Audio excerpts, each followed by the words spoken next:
A graça e a paz do Senhor Jesus Cristo a todos os irmãos.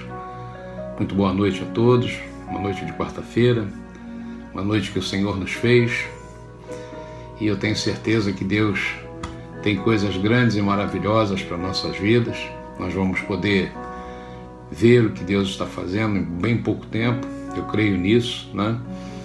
Enfim, nós estamos na presença de Deus, e nessa noite nós temos algo do coração de Deus para o nosso coração.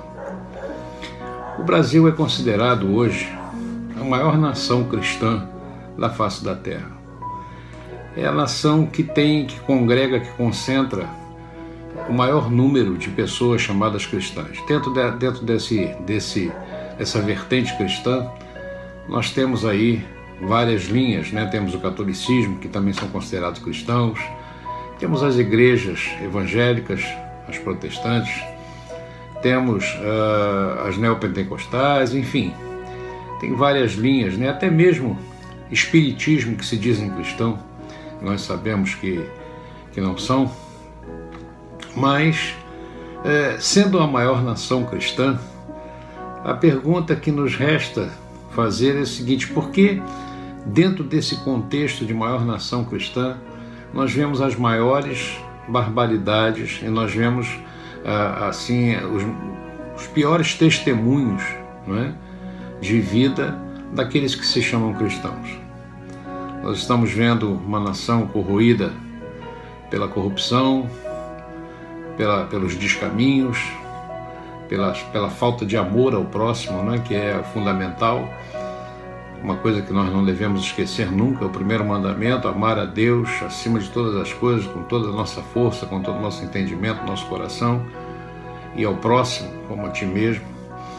E o que nós vemos hoje, muitas vezes, são coisas que depõem justamente o contrário daquilo que a gente vê. Mas como nação cristã, como cristão, eu entendo que nós temos esse nome de cristão porque devemos parecer cada vez mais com o Senhor Jesus Cristo. E eu gostaria de ler nessa noite com vocês um trecho do Evangelho de João, que está no capítulo 6. Nós vamos colocar aqui, João, no capítulo 6, a partir do versículo 53, bem lá no finalzinho, nós vamos ver João falando de uma forma bem direta da parte do Senhor Jesus Cristo. Ele diz assim, nós vamos ler até o versículo 60. Respondeu Jesus: em verdade vos digo, se não comerdes a carne do Filho do Homem e não beberdes o seu sangue, não tendes vida em vós mesmos. Quem comer a minha carne e beber o meu sangue tem a vida eterna, e eu o ressuscitarei no último dia. Pois a minha carne é verdadeiramente comida e o meu sangue é verdadeiramente bebida. Quem comer a minha carne e beber o meu sangue permanece em mim e eu nele. Assim como o Pai que vive me enviou, e eu igualmente eu vivo pelo Pai, também que de mim se alimenta e por mim viverá. Este é o pão que desceu dos céus, em nada semelhante àquele que os vossos pais comeram, e contudo morreram. Mas quem comer este pão viverá eternamente. Estas coisas disse Jesus quando ensinava na sinagoga em Cafarnaum. Muitos dos seus discípulos, tendo ouvido tais palavras, disseram: duro é este discurso, quem o pode ouvir?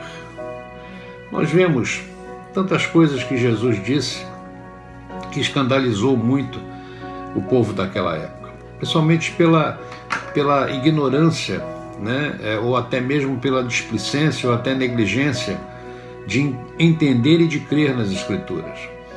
Comer da carne e beber do sangue, a princípio, né? Até para nós mesmos, pode parecer um tanto quanto estranha, mas seria mesmo se fosse dita por qualquer pessoa, mas foi dita por Jesus, né? E tudo que Jesus disse continua dizendo são palavras profundas e boas, né? Esse discurso, longe de parecer uma pregação pró-canibalismo, na verdade era um chamado para viver a vida de Cristo. Hoje nós vemos tantas pessoas no Brasil que se dizem cristãs, que se chamam, né, de cristãos, mas na verdade não vivem a vida de Cristo. Não vivem aquela comunhão com o Senhor, aquela unidade com o Senhor, testemunhando dele e vivendo uma vida conforme a palavra.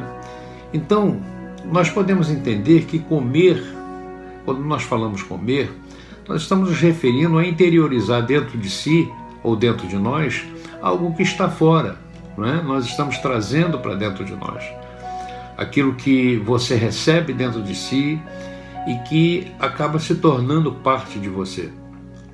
Dentro do contexto de alimentação, costuma-se dizer que nós somos aquilo que comemos. Quando digo nós somos, materialmente, fisicamente, né? Então, é aí que aconteceu algo naquele momento em que Jesus disse isso. Nós vimos ali que as pessoas, muitas delas se escandalizaram, né? Quando ouviram Jesus falar isso.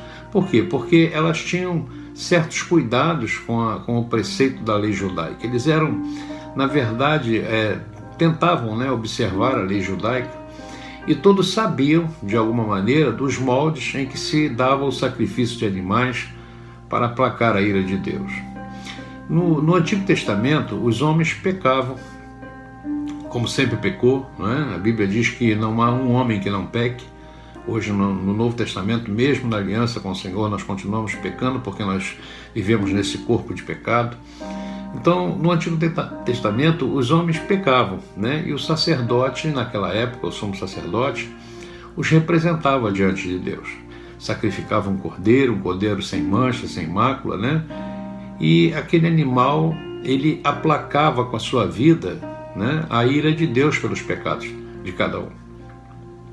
Hoje nós sabemos que Cristo é esse Cordeiro de Deus, imaculado, sem mancha, sem mácula, né, que foi dado em nosso lugar. A diferença é que este sacrifício, ele não só aplaca a ira de Deus, mas ele nos dá a salvação eterna. Naquele tempo, não. Naquele tempo, os animais, eles simplesmente, vamos dizer assim, postergavam a ira de Deus em mandar os juízos, em mandar os castigos, né, porque acontecia mesmo, era fatal todas as vezes que o povo errava, que o povo virava as costas para Deus, Deus mandava realmente juízos terríveis sobre aquele povo, né? E mesmo que depois Deus os tirasse, né, de alguma forma dos cativeiros, das lutas, das batalhas, e compreendemos que sem o sangue derramado daqueles animais, né, Deus estaria constantemente irado com aquele povo. E hoje também, de alguma maneira, sem o sangue de Jesus, o nosso fim seria a perdição, né?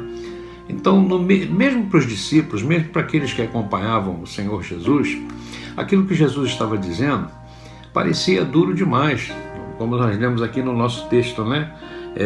Muitos dos seus discípulos, no verso 60, tendo ouvido tais palavras, disseram: duro é este discurso, né? Quem pode ouvir? Mas eles permaneciam ali junto a Jesus porque eles eram discípulos de Jesus.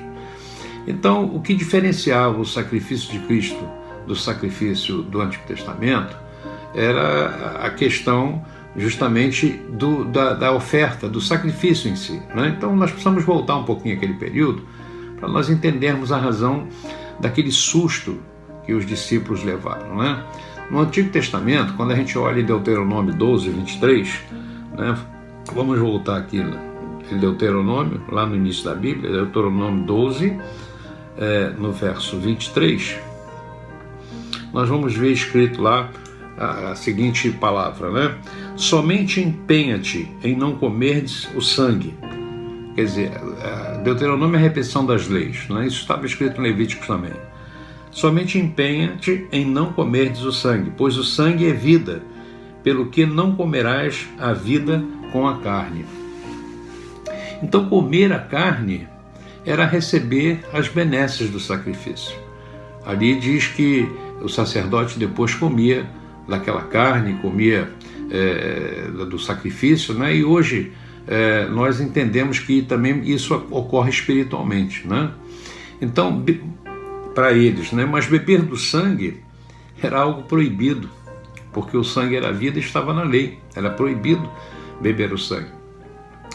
Quando Jesus falou àqueles homens que viviam ainda aquela dimensão do judaísmo, ciente das regras da lei, ele diz, né, não só comer da sua carne, mas também beber do seu sangue. E era aí que esse discurso começou a parecer duro demais. Comer da carne significava participar do sacrifício de Jesus, né? E beber do sangue significava beber da sua vida, como nós estamos vendo aqui em Deuteronômio 23, né? Então, receber essa benesse do sacrifício vicário do Senhor Jesus, hoje se torna necessário também que nós comamos da sua carne, não fisicamente, lógico, né? Mas espiritualmente. Nós precisamos comer da carne para participar do sacrifício e estarmos, vamos dizer assim, tendo esse nome de cristãos, né, chancelado, né, confirmado de uma forma verdadeira quando nós temos a Jesus como nosso Senhor e Salvador. Então, a salvação, todos os homens querem salvação, não é verdade? Mas quando a gente fala beber da sua vida, beber do seu sangue, ou seja, ser, né, com Jesus muito poucos, né, além de não desejarem, além de nem se lembrarem disso, apesar de ser a maior nação cristã, né, estão, vamos dizer assim, praticando um mau testemunho. Quando nós, por exemplo, celebramos a ceia, eu já inclusive ministrei essa palavra, nós vemos ali que a ceia é uma ordenança que nos foi deixada por Jesus, e nós simbolizamos, através do pão e do vinho, né, a carne e o sangue do Cordeiro de Deus, né? Mas, muito mais que um simples memorial, ser participante da mesa de Cristo requer de nós que nós sejamos participantes da sua vida, né? Quando nós olhamos lá no Evangelho de Mateus, vamos ver aqui, Evangelho de Mateus, Mateus, deixa eu abrir aqui, Mateus, quando nós olhamos Mateus 24, versículo 24, nós vamos ver escrito lá a seguinte palavra, Mateus 24, porque está escrito, né? Então disse Jesus a seus discípulos, né? Se alguém quer vir após mim, que tome da sua cruz, né, e negue-se a si mesmo e me siga, né? Então nós vemos que Mateus 16, 24, desculpem, né? Nós estamos vendo Mateus 16, 24. Então nós vemos aqui que a cruz é o ponto central do cristianismo, porque para ela convergem todas as coisas, né? E nós vemos que isso está muito distante da realidade dos cristãos, genericamente falando, né? Hoje nós fizermos assim uma enquete, um levantamento, né, uma pesquisa, nós vamos ver que a grande maioria se diz cristão, mas a grande maioria desconhece essa relação do cristão com a cruz. Por quê? Porque ela é o centro da história. Nela, o passado, o presente, eles se integram, né? Eles se juntam. Na cruz, Cristo nos justifica do nosso passado, nos santifica no presente e nos garante a vida eterna no futuro. Então a cruz, ela representa o ápice da humilhação que Deus precisou ter, né, quando ele se fez homem para morrer em nosso lugar. Mas a cruz de Cristo, então, passa a ser uma cruz, vamos dizer assim, dividida. A cruz não é só de Cristo. Nós vamos entender isso porque a palavra nos leva para esse caminho. A cruz não é só para Cristo.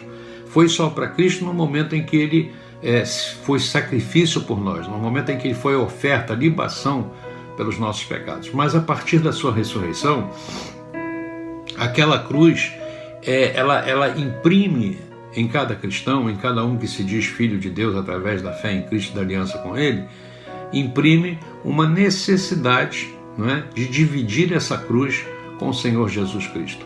Ela também é a cruz daquele que segue a Cristo, né? Se alguém que quer vir após mim, negue-se a si mesmo, tome a sua cruz e me siga. Então, se nós entendermos a vida cristã somente crendo, né, na cruz que foi só para Cristo, nós estaremos entendendo essa vida pela metade. ou estaremos vivendo espiritualmente pela metade. Por quê? Porque nós não somente devemos crer na cruz de Cristo, mas devemos crer também que nós fomos crucificados nela. Carregar a cruz é negar-se a si mesmo, e tornar-se discípulo de Jesus é seguir a Jesus, não é?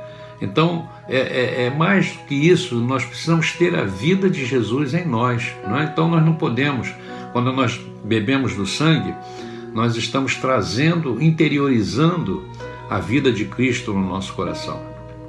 Então Jesus disse que ninguém pode ser discípulo dele sem tomar a cruz a cada dia, né? Então, se nós fizermos isso, nós destruiremos a raiz do pecado que habita em nós e seremos muito mais fortes, muito mais resistentes às tentações, né? E o Espírito Santo revela a cada dia aquilo que antes nós não conhecíamos. Nós teremos essa percepção e teremos essa, não é facilidade, mas teremos essa inclinação a obedecer mais o Espírito do que a carne que nós temos, que é uma carne que está condenada, né? Então, isso é santificação. Isso é uma profunda salvação, é uma profunda transformação do homem interior, né? E nós nos tornamos participantes, então, a partir daí, da natureza de Cristo. Quando nós bebemos o sangue de Cristo, isso é uma figura de linguagem, né? Representa o quê? Representa beber a vida dele, porque o sangue é vida. Viver a vida dele, andar como ele andou. Em Gálatas 2,19, Paulo vai dizer que eu estou crucificado com Cristo, né? Então, beber o sangue de Jesus é beber da vida dele. É interiorizar a vida de Cristo no nosso coração. Então, quando Jesus falou comer da sua carne e beber do meu sangue, comer da carne é participar agora também do sacrifício de Cristo. Então o sangue interioriza a vida dele em nós. E o corpo de Cristo significa participar com ele, né, desse sacrifício através da renúncia, através da opção de não aceitar as ofertas desse mundo, de nós andarmos num caminho contrário do rumo dessa geração. Então Paulo diz aos Gálatas que não somente ele morreu por mim, mas ele diz assim, mas eu também morri para os meus próprios desejos, para as minhas próprias vontades. E ele completa lá em Romanos 6,6, quando ele diz que ele foi crucificado, né, com Cristo, e o velho homem foi crucificado com Cristo. E ele fala isso por quê? Porque ele na continuidade ele diz para que o corpo do pecado seja destruído e não servamos mais ao pecado como escravos. Eu acho uma afirmação tão profunda, uma afirmação que nos lança uma realidade muito mais, vamos dizer assim, muito mais profunda do que essa realidade de sermos chamados simplesmente cristãos. A cruz, ela também vai passar a representar então um lugar de libertação, né? É sendo crucificado com Cristo que eu sou livre da escravidão do pecado. É morrendo o velho homem que um novo homem nasce, criado agora à natureza de Cristo, à semelhança de Cristo. Quando Jesus fez esse discurso, muitos se retiraram e foram embora, né? Essas pessoas, elas consideravam aquele discurso duro demais. Esta é a natureza humana, não é? É que nós vemos desde lá daquele tempo e até hoje, né? Que ela é uma natureza que se agrada, que é afeita somente aos seus interesses, somente aquilo que lhe traz prazer, né? É a natureza que não exige morte, é a natureza que não exige renúncia, é a natureza que não exige abnegação, cuidado, né? Nos caminhos, nas decisões, nos pensamentos, nas atitudes. Então essa velha natureza, ela tem sido, vamos dizer assim, uma pedra, né, muito grande que nos impede o poder de Deus na nossa vida, na nossa sociedade, na nossa terra, e nós estamos vendo o que estamos vendo, né? Dias difíceis, dias de confusão, dias de muita acusação, os homens estão cada vez mais venais, né? E a velha natureza, ela passa a ser muito mais evidente do que a vida de Cristo em nós, né? Então nós estamos vendo isso com muita frequência nos nossos dias. Então, a velha natureza, ela tem que ser cravada na cruz, né? Ela tem que morrer. Então, é preciso entender que a vida eterna, ela é precedida da morte. Jesus, ele não foi glorificado no céu sem antes morrer. Ele precisou morrer e foi ressuscitado pelo poder do Pai, né? Então, pela morte do eu, pela morte do meu homem interior, pelo sacrifício do velho homem, né, nós vemos que isso é evidente quando Paulo diz em Romanos, ele diz, ora, se já morremos com Cristo, né, também cremos que com ele viveremos, porque ele morreu e ressuscitou, né, e através da vida que Deus deu a ele depois da morte, é que nós também somos tocados, né, pelo poder vivificador do Senhor Jesus Cristo. Então veja que isso significa que a nossa salvação, a nossa indumentária, a nossa identidade espiritual, ela não depende de obras, né? A nossa salvação não depende de obras, a nossa salvação depende básica, primordialmente do sacrifício do Senhor Jesus e do que Ele procede em mim em termos de transformação, né? Por isso é que Jesus, em determinado momento, ele reclamou, vocês me chamam de Senhor, Senhor, mas não fazem o que eu mando. Ou seja, esse Brasil enorme, a maior nação cristã do mundo, pomposo isso, né? Mas nós vemos em todos os lugares o desleixo, o relaxamento, o desrespeito uns com os outros, né? O desamor, nós vemos as pessoas não se preocupando umas com as outras.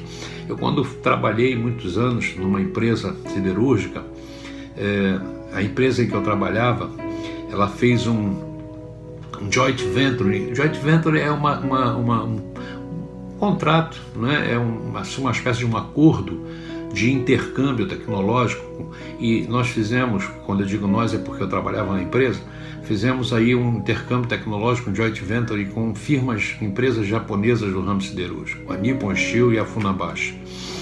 E naquele tempo foram enviadas para cá, para o Brasil, comissões de japoneses para olhar a nossa forma de trabalho, olhar as nossas relações trabalhistas, olhar a nossa maneira, né, de nós procedermos os fluxos, né, produtivos da empresa. E eles ficaram muito surpresos, porque eles encontraram uma realidade muito diferente da que eles viviam. E aí eu, conversando com um dos engenheiros que veio da Funabashi, ele falou para mim, olha lá, os operadores de ponte rolante, primeiro que as pontes rolantes eram todas elas pintadas de branco, né? Você imagina uma ponte rolante pintada de branco dentro de uma usina siderúrgica. Mas ele falou que a cada turno, o operador da ponte, antes de sair, ele varria a sua cabine, ele limpava os vidros, e eles tinham lá um hábito, eles tinham uma garrafinha térmica com água quente, em que eles tomam um chá.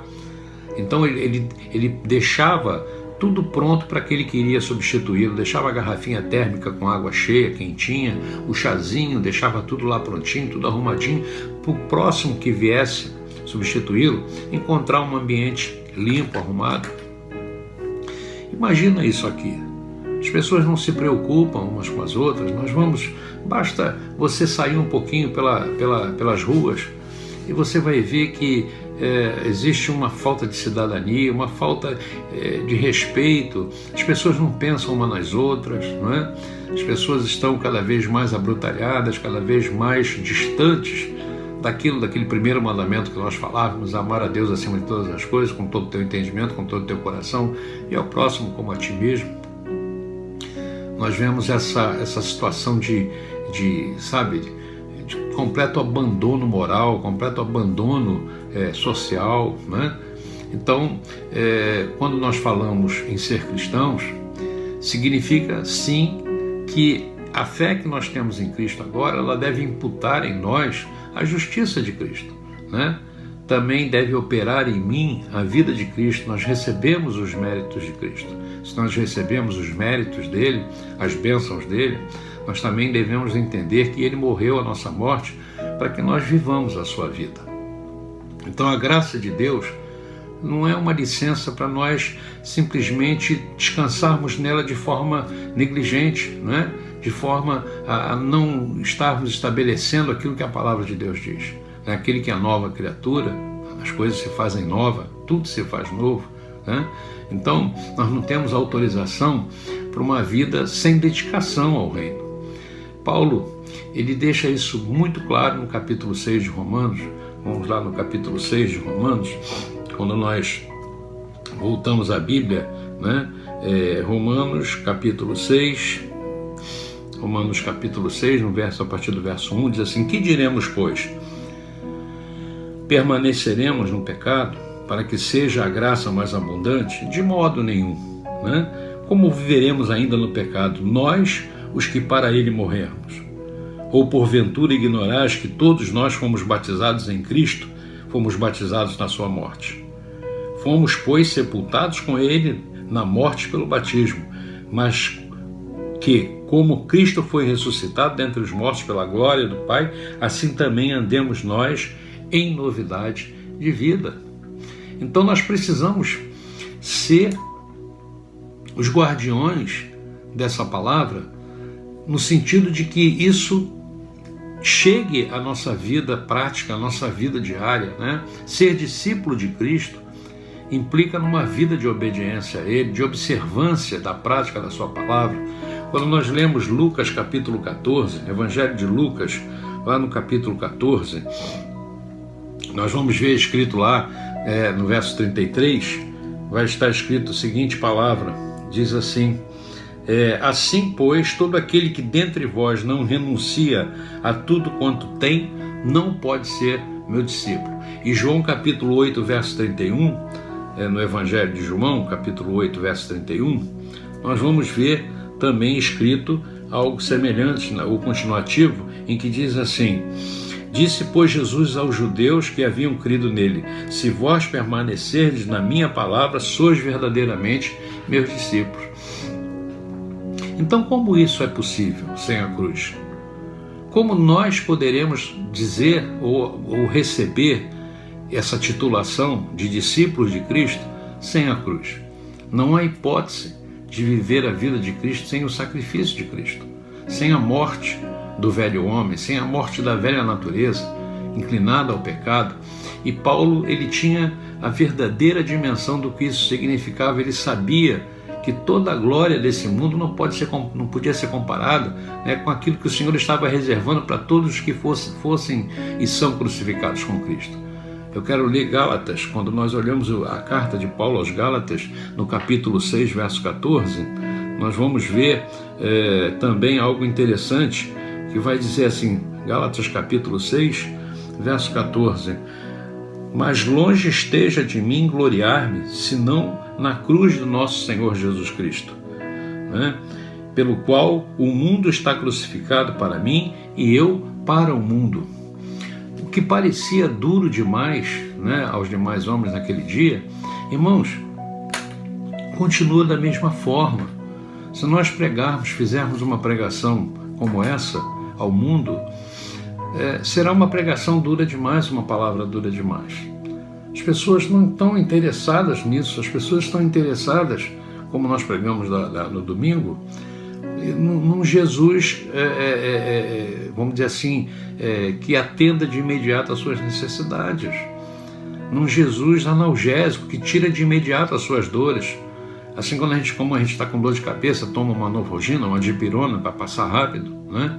Mas não trata muitas vezes a raiz da dor de cabeça, que são coisas mais profundas, né? Pode ser uma inflamação, pode ser um problema qualquer orgânico que esteja causando aquilo, e a gente toma o analgésico para passar a dor, mas não cuida da raiz da dor. O mundo quer dessa forma, o mundo quer Jesus dessa forma, né? Então é necessário nós entendermos que é preciso bebermos a vida de Cristo e andar como Ele andou. Em Gálatas capítulo 2, quando nós vamos ver aqui, em Gálatas capítulo 2, deixa eu abrir aqui, Gálatas 2, quando nós olhamos Gálatas 2, a partir do verso 19, nós vamos dizer assim: porque eu, mediante a própria lei, morri para a lei, né? Morri para a lei, a fim de viver para Deus, e assim estou crucificado com Cristo. Logo, já não sou eu quem vive, ou seja, a vida que eu vivo já não deve ser eu que vivo, mas Cristo vive em mim, e esse viver que agora tenho na carne, vivo pela fé no Filho de Deus, que me amou e a si mesmo se entregou por mim. Quando nós falamos ou trazemos essa palavra para a nossa realidade, nós precisamos ter coerência e saber que de fato isso é uma situação, é uma condição sine qua non para mim ser chamado de cristão e participar, não só da titulação, mas participar de tudo aquilo que a palavra de Deus me traz como promessa, como bênção, como resultado da minha aliança com o Senhor. A vida cristã, ela tem uma coroa de glória no final da sua jornada, mas no caminho da nossa vida, no trilhar dela, há uma cruz que não pode ser abandonada, que não pode ser esquecida, que não pode simplesmente ser ignorada, Então, queridos, terminando essa reflexão, voltando ao texto de João, nós vemos que, assim como João diz, que assim como o Pai me enviou, igualmente eu vivo pelo Pai. Jesus, ele vivia pelo Pai. Ele diz assim, também que de mim se alimenta e de mim viverá, Nós vemos aqui 3 elementos vivos: o Pai que vive, o Filho que vive e o crente que vive. Nós precisamos saber que isso tem uma relação muito profunda entre interiorizar Cristo no nosso coração, através do beber do seu sangue, no sentido de estar participando da vida dele, e comer da sua carne no sentido de participar do seu sacrifício, de ser santo como ele foi santo. Então, ao Pai que tem vida em si mesmo como Deus, e ao Filho que, como mediador, como Deus homem que derivou a sua vida do Pai, agora nos dá a nós crentes, para nós vivermos a vida que vem de Deus através de Jesus Cristo. Que maravilha, para todos nós essa união, essa realidade. Então, não somente com Jesus, mas através de Jesus com o Pai. Jesus Cristo, ele diz lá em João capítulo 14, ele diz, porque eu vivo, vós também vivereis. Ele vive pelo Pai e nós viveremos por ele. E tudo isso porque nós recebemos, nós recebemos a Cristo e nós bebemos do seu sangue, comemos da sua carne e nos alimentamos dele, E por último, outra virtude que produz essa união, que é uma promessa: quem comer da minha carne e beber do meu sangue permanece em mim e eu nele. Ou seja, nós temos a garantia de que Cristo e o Pai e o Espírito Santo moram no nosso coração. Você passa a ter uma convivência íntima, com o Senhor, com o Pai, com o Filho, com o Espírito Santo. Eles estarão no nosso coração todos os momentos. Nós andaremos pelo vale da sombra.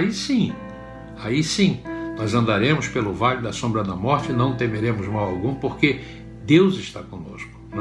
Nada nos faltará, como diz o Salmo, nada nos faltará, porque teremos tudo que precisamos neles que estão em nós.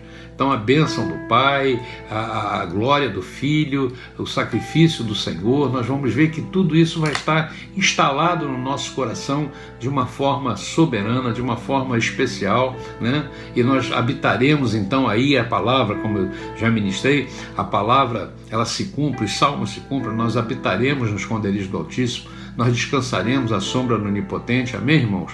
Então nós não podemos esquecer isso e não podemos relaxar a nossa posição que nós temos no Senhor. Então eu quero, em nome do Senhor Jesus, que essa palavra fique do nosso coração nesses dias que nós estamos vivendo, porque nesses dias que nós estamos vivendo, nós precisamos mais do que nunca viver a vida de Cristo. Quando a palavra de Deus diz, no mundo tereis aflição, mas tendes bom ânimo, porque eu venci o mundo, é a vitória de Cristo em nós, que vai nos fazer também vencer todas essas circunstâncias, todas essas situações. Eu estou vendo cada vez mais esse esquema, esse plano diabólico, sendo, vamos dizer assim, perpetrado sobre a igreja do Senhor. A Bíblia diz que as portas do inferno não prevalecerão contra a igreja do Senhor. Eu creio nisso, eu creio nessa palavra, mas nós estamos vendo, como diz a Bíblia também, que haveriam dias difíceis, dias maus, que nós seríamos perseguidos, por causa do nome de Cristo. Tem coisas que nós entendemos que são vitórias, e tudo aquilo que Deus nos dá são vitórias, mas nós temos a cruz. No nosso caminho existe a cruz. No nosso caminho existe. Jesus foi perseguição. Se fizeram ao chefe de família, quanto mais a vós. Está escrito na Bíblia. Então nós não podemos pensar que a nossa vida cristã é apenas uma vida de conforto, uma vida em que, sabe, que tudo vai bem, nada acontece. No mundo tereis aflição. Então nós precisamos, quando Jesus fala isso, nós precisamos interiorizar Jesus no nosso coração. Nós precisamos ter a vida dele na nossa vida. As nossas reações, as nossas respostas, a nossa conduta, as nossas decisões, elas têm que ser pautadas, delineadas, né? Segundo o caráter de Cristo, segundo a natureza de Cristo, né? A natureza de Cristo obediente, a natureza de Cristo servo, a natureza de Cristo que vivia um amor, né? Indestrutível, se é que eu posso dizer assim, com o Pai. Eu e o Pai somos um. Nós precisamos dizer: eu e Cristo somos um. Para que possamos passar por isso, tudo que nós estamos vendo aí, esses rumores, essas coisas, cada dia, irmãos, olha, eu já não vejo, já não olho mais jornal de televisão. Eu não consigo ver mais. Porque são coisas que só chegam para nos trazer um certo peso, uma certa dimensão que não é boa, é desconfortável para o nosso coração. E eu procuro sempre, então, trazer ao meu coração aquilo que me dá esperança, né? Procuro sempre olhar para a cruz de Cristo, sabendo que a cruz representa a minha libertação, representa a proposta de Cristo para o meu presente e para o meu futuro. Quando ele fez aquele discurso, hoje a sociedade de igual forma está dizendo: esse discurso é duro demais. Quantos homens venais, quantos cristãos, ditos cristãos, estão hoje caminhando a passos largos para ficar distantes de Deus, longe das suas bênçãos, das suas promessas, e enganando-se a si mesmo. Diz a palavra de Deus que os homens vão de mal a pior. Então, que nós estejamos ocupando o nosso lugar como filhos de Deus, como discípulos do Senhor, como pessoas que estão dispostas a pagar um preço, né? Renunciando e sendo obediente à palavra e crendo, né? Crendo na palavra. E eu tenho visto, irmãos, que até nesse período em que nós estamos vivendo, quantas profecias são chamadas de profetadas estão chegando, e Deus nos falava isso, né? Lá na palavra de Deus, Paulo lhe dizia que haveria um tempo em que surgiriam falsos profetas, né? Pastores do seu próprio ventre.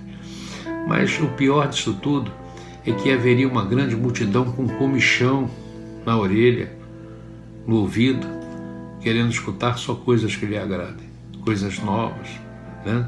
Coisas que lhe agradem. Mas nós estamos convictos de que aquele que é cristão verdadeiro tem que comer do corpo e beber do sangue de Cristo, né? Cristo, ele foi obediente até a morte, né? E Deus o glorificou, e Deus o ressuscitou. Ele está sentado à direita, à destra de Deus Pai, glorificado, né? E ele virá como Rei e Senhor, e todo joelho se dobrará e toda língua confessará de que ele é o Senhor. Então, que nós estejamos preparados, que nós estejamos buscando a cada dia, né, comer da carne e beber do sangue do Senhor Jesus, para que nós possamos ser realmente cristãos verdadeiros, cristãos que estarão reunidos um dia, né, numa grande legião, né, de santos que virá para reinar nessa terra durante 1000 anos, é um milênio de Cristo. Amém? Nós vamos orar agora. Feche os teus olhos.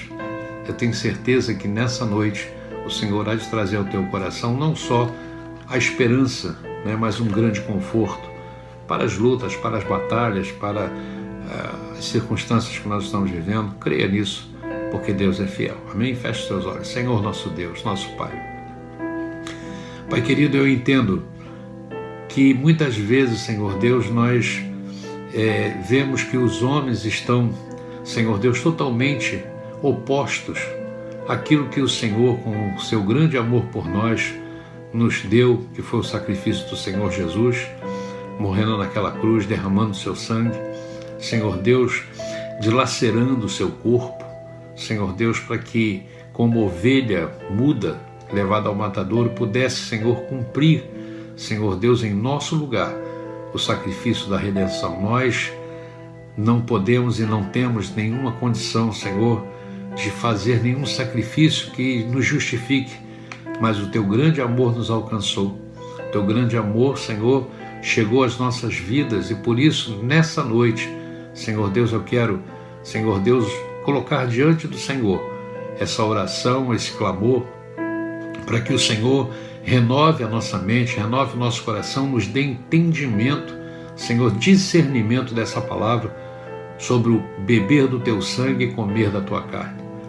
Senhor, nós sabemos que isso é um sentido figurado, é um sentido, Pai querido, que está escrito na Tua palavra, que tem como objetivo, Senhor, nós interiorizarmos no nosso coração a Tua vida, Senhor Deus, a ponto de dizermos, como Paulo disse, já não sou eu quem vivo, mas Cristo vive em mim.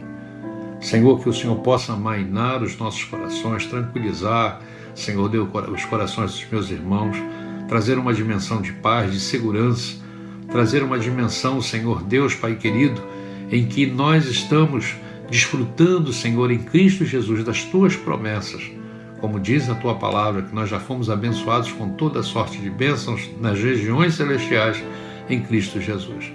E, Senhor Deus, também ser coparticipante com Cristo, Senhor Deus, na Sua obra, no seu trabalho, no seu sacrifício de cruz, para que o nome do Senhor seja glorificado. Nós queremos ser discípulos verdadeiros, seguidores de Cristo. Nós queremos ser a nação cristã, a maior nação cristã na face da terra, Senhor Deus, mas como o Senhor diz à mulher samaritana, em espírito e em verdade. Não queremos ser apenas uma estatística, Senhor, de cristãos.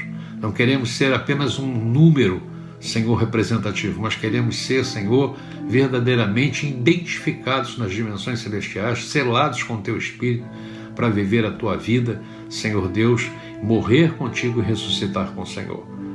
Pai querido, em nome de Jesus, que nesse tempo, Senhor, difícil que estamos passando, tempos em que as circunstâncias são as mais severas, Senhor, nós possamos estar confiantes, alegres, e, Senhor, olhar para esta palavra e dizer, não, Senhor, esta palavra não é dura demais.